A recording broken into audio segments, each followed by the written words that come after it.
Subscribe my channel and click on the bell icon. Bismillahirrahmanirrahim. Assalamu alaikum and welcome to my YouTube channel Biology Made Easy. Today we will continue our chapter Introduction to Biology, chapter number 1, lecture number 6 of class 9, and the topic we would like to discuss today is level of biological organization. So student, आज हम discuss करेंगे level of biological organisation को, यानी कि कौन कौन से levels होते हैं ऑफ बायोलॉजिकल ऑर्गेनाइजेशन के। यानी कि पहले जो है हमारे पास एटम्स होता है, एटम्स से मॉलिक्यूल्स बनते हैं। जब एटम्स कंबाइन हो जाते हैं तो मॉलिक्यूल्स बनते हैं, मॉलिक्यूल्स जब कंबाइन हो जाते हैं तो उसे ऑर्गेनेल्स बनते हैं, ऑर्गेनेल्स कंबाइन होकर सेल्स बनाते हैं, सेल्स कंबाइन होकर टिश्यूज़ बनाते हैं, टिश्यूज़ कंबाइन होकर ऑर्गन्स बनाते हैं, ऑर्गन्स कंबाइन होकर ऑर्गन सिस्टम बनाते हैं, ऑर्गन सिस्टम जब कंबाइन हो जाते हैं, बहुत से ऑर्गन सिस्टम कंबाइन होकर ऑर्गेनिज्म बनाते हैं, ऑर्गेनिज्म के बाद हमारे पास क्या बनते हैं, स्पीशीज़ बनते हैं, स्पीशीज़ के बाद पॉपुलेशन बन जाते हैं, पॉपुलेशन के बाद कम्युनिटी बनती है और कम्युनिटी के बाद फिर बायोस्फीयर बनता है। सो आज हम डिस्कस करेंगे वन बाय वन इन तमाम लेवल ऑफ बायोलॉजिकल ऑर्गेनाइजेशन को। सो फर्स्ट जो है वो है हमारे पास सब एटॉमिक एंड एटॉमिक लेवल। हम जानते हैं कि ऑल लिविंग ऑर्गेनिज्म और नॉन लिविंग मैटर जो है वो कंपोज होती है स्मॉल यूनिट जिसे हम एटम्स कहते हैं। सो एटम जो है फर्दर कंपोज होता है सब एटॉमिक पार्टिकल्स में, जैसे इलेक्ट्रॉन, प्रोटॉन और न्यूट्रॉन हो गए। अब इलेक्ट्रॉन क्या होते हैं, इलेक्ट्रॉन जो है आउटर मोस्ट शेल में जो है वो रिवॉल्व करता है और प्रोटॉन्स और न्यूट्रॉन जो हैं वो इनसाइड द न्यूक्लियस होते हैं। इलेक्ट्रॉन जो होता है उसमें नेगेटिवली चार्ज होता है और प्रोटॉन्स और न्यूट्रॉन जो हैं, प्रोटॉन जो है पॉजिटिवली चार्ज, न्यूट्रॉन जो है न्यूट्रल होता है, यानी कि इस पर कोई चार्ज नहीं होता।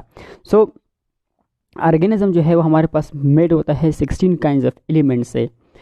देयर आर मतलब कि यहाँ पर हमारे पास 124 टोटल एलिमेंट्स हैं, उनमें 92 एलिमेंट्स जो होते हैं वो क्या होते हैं, नेचुरल अकरिंग एलिमेंट्स होते हैं। और इन 92 नेचुरली अकरिंग एलिमेंट्स में आउट ऑफ दीज ओनली जो हैं 16 बायो एलिमेंट्स जो हैं होते हैं, यानी कि बायोलॉजी किससे रिलेट करते हैं, हमारे लिविंग ऑर्गेनिज्म में पाए जाते हैं 16 एलिमेंट्स होते हैं।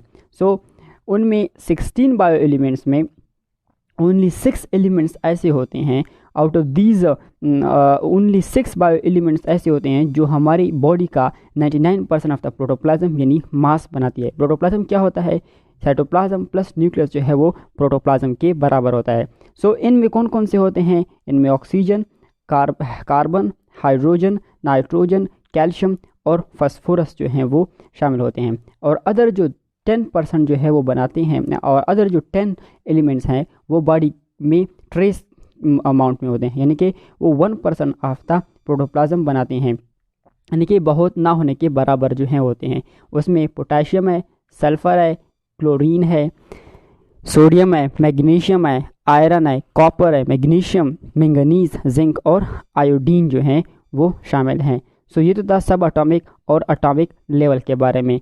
सो हम मूव करते हैं अपने दूसरे लेवल पे, जिसका मतलब जो है मॉलिक्यूलर लेवल। अच्छा, मॉलिक्यूल हम जानते हैं कि एटम जब कंबाइन करता है बॉन्ड्स के ज़रिए और फॉर्म करता है मॉलिक्यूल्स और कंपाउंड, इसी तरह एटम्स और बायो एलिमेंट्स जो हैं वो कंबाइन हो जाते हैं और फॉर्म करते हैं बायो मॉलिक्यूल। बायो मॉलिक्यूल हो के जो है 2 टाइप्स हो सकते हैं, और ये जो है शॉर्ट क्वेश्चन में भी आ सकता है कि what are the types of molecules, bio molecule. Bio molecule के 2 टाइप्स हैं, एक होता है माइक्रो मॉलिक्यूल और दूसरा है मैक्रो मॉलिक्यूल। माइक्रो मॉलिक्यूल क्या है, माइक्रो मॉलिक्यूल, माइक्रो का मतलब होता है स्मॉल, यानी कि छोटा। So bio molecule with low molecular weight are called micro molecule, यानी कि वो मॉलिक्यूल जिनका मॉलिक्यूलर वेट कम होता है तो उनको माइक्रो मॉलिक्यूल कहते हैं। इनमें हमारे पास वाटर आ जाता है, अमाइनो एसिड आ जाता है, ग्लूकोज वगैरह जो हैं आ जाते हैं। दूसरा जो बायो मॉलिक्यूल है वो है मैक्रो मॉलिक्यूल। अच्छा, मैक्रो मॉलिक्यूल क्या है, मैक्रो का मतलब होता है large. So the bio molecule with higher molecular weight are called macro molecules, यानी कि एग्जाम्पल जो है लिपिड्स हैं, स्टार्च, प्रोटीन्स वगैरह हैं। सो ये हमारे पास क्या हो गया, मॉलिक्यूलर लेवल। अब मॉलिक्यूलर लेवल से यानी कि मॉलिक्यूल जब आपस में इकट्ठे हो जाते हैं, कंबाइन कर लेते हैं, तो हमारे पास वो क्या बनाते हैं, ऑर्गेनेल्स बनाते हैं। Different biomolecule combine together in a specific manner and from subcellular structure called, जैसे हम ऑर्गेनेलिज कहते हैं। यानी कि मॉलिक्यूल जब कंबाइन करते हैं तो वो ऑर्गेनेलिज बनाते हैं। इनमें इनकी एग्जांपल जो है वो माइटोकॉन्ड्रिया है, राइबोसोम्स है। यानी कि ऑर्गेनेलिज जो है वो स्पेसिफिक फंक्शन जो है वो परफॉर्म करती हैं। फॉर एग्जांपल ऑर्गेनल माइटोकॉन्ड्रिया जो है वो एक ऑर्गेनली है। सो ऑर्गेनली है और ये क्या फंक्शन परफॉर्म करती है बॉडी में, ये जो है मतलब ये सेलुलर रेस्पिरेशन करती है, एटीपी की फॉर्मेशन करती है। और राइबोसोम्स क्या करते हैं, प्रोटीन सिंथेसिस करते हैं। सो ये जो थी ऑर्गेनेलिज लेवल। अब सेल लेवल पे आ जाते हैं। सेल क्या है, सेल जो है बेसिक स्ट्रक्चर और function unit of in organism होता है, ऑफ लाइफ होता है। सेल यानी कि बहुत से ऑर्गेनेलिज जब कंबाइन हो जाते हैं तो उससे हमारे पास एक सेल बनता है। यानी कि सेल में ऑलमोस्ट सारे ऑर्गेनेलिज आ जाते हैं, mitochondria, lysosome, Golgi bodies, vacuoles वगैरह जो हैं वो जो है वो किस में आते हैं, सेल में। अच्छा, cell it consist of many organelles such as Golgi bodies, mitochondria, lysosome etcetera, जो परफॉर्म करते हैं different specific function inside the cell. सही है। फॉर एग्जांपल ऑर्गेनेलिज जो माइटोकॉन्ड्रिया है वो क्या करती है, सेलुलर रेस्पिरेशन करती है। लाइसोसोम जो है सुसाइड बैग्स की तरह काम करते हैं, वैक्यूल्स होते हैं इसमें। और दूसरा जो राइबोसोम्स हैं वो क्या करते हैं, प्रोटीन सिंथेसिस करते हैं। तो ये मुख्तलिफ़ किस्म के ऑर्गेनेलिज जो हैं जो है वो कंबाइन हो जाते हैं और वो सेल बना लेते हैं। और सेल में ये जो है डिफरेंट फंक्शन जो हैं वो परफॉर्म करते हैं। नेक्स्ट लेवल जो है वो है टिश्यूज़ लेवल। टिश्यूज़ लेवल क्या है, सेल यानी कि बहुत से सेल्स जब कंबाइन हो जाते हैं तो उनसे टिश्यूज़ बनते हैं। अच्छा, इन मल्टीसेलुलर ऑर्गेनिज्म में क्या होता है, the cell which are similar in structure, वो सेल जो सिमिलर इन स्ट्रक्चर होता है, परफॉर्म सिमिलर फंक्शन में group, such group of cell is called tissues. यानी कि मल्टीसेलुलर ऑर्गेनिज्म में सिमिलर स्ट्रक्चर और सिमिलर फंक्शन परफॉर्म करने वाले ग्रुप्स, उन ग्रुप्स को हम क्या कहते हैं, टिश्यूज़ कहते हैं। टिश्यूज़ क्या हैं, फॉर एग्जांपल प्लांट्स में जो है मेसोफिल टिश्यूज़ होते हैं जो क्या परफॉर्म करती हैं, फोटोसिंथेसिस परफॉर्म करती हैं, इनका ये फंक्शन होता है। नेक्स्ट लेवल जो है वो ऑर्गन और ऑर्गन सिस्टम लेवल है। ऑर्गन और ऑर्गन सिस्टम लेवल, ऑर्गन और ऑर्गन सिस्टम लेवल में क्या होते हैं, यानी कि टिश्यूज़ जब कंबाइन हो जाते हैं तो वो हमारे पास क्या बनाते हैं, ऑर्गन्स बनाते हैं। Organ, different tissues work together to perform a specific activity. Such a group of related tissues is called an organ. उसको organ कहते हैं। अच्छा, organ क्या है, फॉर एग्जांपल मतलब कि बहुत से टिश्यूज़ जो है कंबाइन हो जाते हैं वो ऑर्गन बनाते हैं। फॉर एग्जांपल स्टमक जो है वो मेडअप होता है दो मेजर टिश्यू से, एक एपिथेलियल टिश्यू होता है और दूसरा जो है वो मस्कुलर टिश्यूज़ होते हैं। अच्छा, एपिथेलियल टिश्यूज़ का क्या काम होता है, वो सिक्रीट करते हैं gastric juice for the digestion of protein. Gastric juice को जो है वो सिक्रीट करते हैं किसके लिए, डाइजेशन ऑफ प्रोटीन के लिए। और इसका मस्कुलर टिश्यूज़ क्या करते हैं, मस्कुलर टिश्यूज़ क्या करते हैं, वो कंट्रैक्ट करते हैं और फूड को ग्रेन कर देते हैं। सो ये आर्गन हो गया। अब आर्गन सिस्टम क्या है, आर्गन सिस्टम यानी कि बहुत से आर्गन्स जो हैं इकट्ठे हो जाते हैं तो उनसे एक सिस्टम बनता है, उसको हम आर्गन सिस्टम कहते हैं। The organ in turn coordinate and constitute in an organ system. मतलब कि आर्गन बहुत ज़्यादा इकट्ठे हो जाते हैं तो उनसे हमारे पास एक क्या बनता है, एक ऑर्गन का सिस्टम बन जाता है। अच्छा, आर्गन सिस्टम क्या करता है, argon system perform particular function, मुख्तलिफ किस्म की मतलब कि ख़ास किस्म की फंक्शन को परफॉर्म करते हैं। For example blood circulatory system होता है एनिमल में।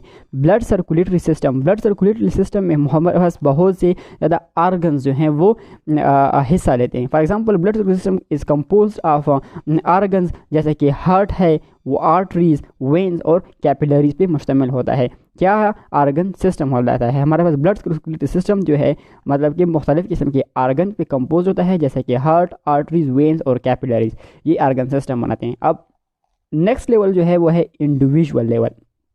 इंडिविजुअल लेवल का मतलब ये है यानी कि बहुत से आर्गन्स के सिस्टम जब कंबाइन हो जाते हैं तो उनसे हमारे पास एक ऑर्गेनिज्म बनता है, एक इंडिविजुअल बनता है। For example different organ system दिन जब कलेक्टिवली काम करते हैं एक होल ऑर्गेनिज्म बनाते हैं। इन केस ऑफ मैन में डिफरेंट ऑर्गन सिस्टम जैसे कि सर्कुलेटरी सिस्टम हो गई, रेस्पिरेटरी, डाइजेस्टिव, एक्सक्रीटरी वगैरह जो सिस्टम है एटसेट्रा, वो वर्क करते हैं कोऑर्डिनेशन में। सो इससे हमारे पास एक ऑर्गेनिज्म बनता है। सिमिलरली इसी तरह प्लांट्स में रूट सिस्टम और शूट सिस्टम जो है एक प्लांट बॉडी को बनाती है। सो ये तो था किसके बारे में, ये था इंडिविजुअल लेवल के बारे में। नाउ हम स्टडी करते हैं अब इंडिविजुअल लेवल से जो हायर होते हैं, मीनिंग के levels higher than the organism are as follows. For example पहला जो है वो है पॉपुलेशन लेवल। पॉपुलेशन होते क्या है? Population the group of similar individual in an area is called a population, यानी कि वो ग्रुप ऑफ इंडिविजुअल जो सिमिलर इंडिविजुअल हों और एक ही एरिया और एक एरिया में रह रहे होते हैं उनको पॉपुलेशन कहते हैं। ग्रुप ऑफ सिमिलर इंडिविजुअल हों और वो एक एरिया में रह रहे हों तो उनको हम पॉपुलेशन कहते हैं। स्पीशीज़ क्या है? स्पीशी क्या होती है? स्पीशी जो है डिफाइन की जा सकती है is a group of organism capable of interbreeding and produce fertile offspring, यानी कि एक ग्रुप ऑफ ऑर्गेनिज्म होते हैं जो कैपेबल होती है कि वो इंटरब्रीड कर सके और प्रोड्यूस कर सके एक फर्टाइल ऑफस्प्रिंग को, अपनी एक फर्टाइल ऑफस्प्रिंग को प्रोड्यूस कर सके। सही है, ये द स्पीशीज़। ये तो था पॉपुलेशन लेवल के बारे में। अब हम आते हैं अपने नेक्स्ट लेवल पे, वो है कम्युनिटी लेवल। कम्युनिटी लेवल क्या होता है? A community is an assemblage of different population interacting with one another with in the same environment, यानी कि कम्युनिटी जो है असेंबलेज ऑफ डिफरेंट पॉपुलेशन होती है जो इंटरैक्ट करती है with one another with in the same environment, एक ही एनवायरनमेंट में। कम्युनिटी क्या है? असेंबलेज ऑफ मुख्तलिफ़ किस्म की पॉपुलेशन की जो है जब इकट्ठा होता है और वो इंटरैक्ट जो एक दूसरे के साथ इंटरैक्ट करते हैं तो किस इन्वायरमेंट में? सेम इन्वायरमेंट में, उनको हम कम्युनिटी लेवल कहते हैं। फॉर एग्जांपल फॉरेस्ट को भी हम जो है कंसिडर कर सकते हैं कम्युनिटी में, क्योंकि ये इंक्लूड करता है डिफरेंट प्लांट्स को, माइक्रो ऑर्गेनिज्म, फंजाई और एनिमल स्पीशीज़। सही है। कम्युनिटीज़ का मतलब होता है communities the collection of organism. Communities जो हैं वो कलेक्शन ऑफ ऑर्गेनिज्म होती हैं इन विच वन पॉपुलेशन में इंक्रीज एंड अदर में डिक्रीज, यानी कि एक की जो है पॉपुलेशन इंक्रीज हो सकती है और अदर की जो है वो डिक्रीज भी हो सकती है। कम्युनिटीज़ जो है मोर कम्प्लेक्स होती हैं। फॉरेस्ट कम्युनिटी जो है वो कम्प्लेक्स है, पॉन्ड कम्युनिटी भी एटसेट्रा जो है वो कॉम्प्लेक्स कम्युनिटीज़ हैं। सो इन सिंपल कम्युनिटी भी होती हैं। सिंपल कम्युनिटी में जो है नंबर और साइज़ ऑफ पॉपुलेशन जो है वो क्या होती है? लिमिटेड होती है। सही है। So any change in the biotic and abiotic में have drastic and long lasting effect. जो एनी चेंज बायोटिक या एबायोटिक में हो तो उसे क्या कहते हैं? वो लॉन्ग लास्टिंग जो है वो इफेक्ट कर सकती हैं कम्युनिटीज़ ऑर्गेनिजम्स पे। सही है। आगे जाते हैं और लास्ट जो है वो हमारे पास बायोस्फीयर लेवल है। बायोस्फीयर लेवल का क्या मतलब होता है? Bio all ecosystem of the planet on earth are collectively called biosphere, यानी कि तमाम प्लैनेट ऑफ अर्थ को जो इकोसिस्टम होता है प्लैनेट ऑफ अर्थ को, उसको कलेक्टिवली हम कहते हैं बायोस्फीयर। इकोसिस्टम क्या होता है? पहले इकोसिस्टम को समझने की कोशिश करें। Community and the non living component of an area make an ecosystem, यानी कि कम्युनिटी और non living component of an area जो है वो एक इकोसिस्टम को बनाती है। It is also called the zone of life on earth, इसको हम zone of life on earth भी कहते हैं। सो स्टूडेंट, ये जो था different level of biological organization के बारे में। उम्मीद है कि आप लोगों को लेक्चर जो है वो पसंद आया होगा। So thanks for watching and don't forget to subscribe my YouTube channel biology made easy.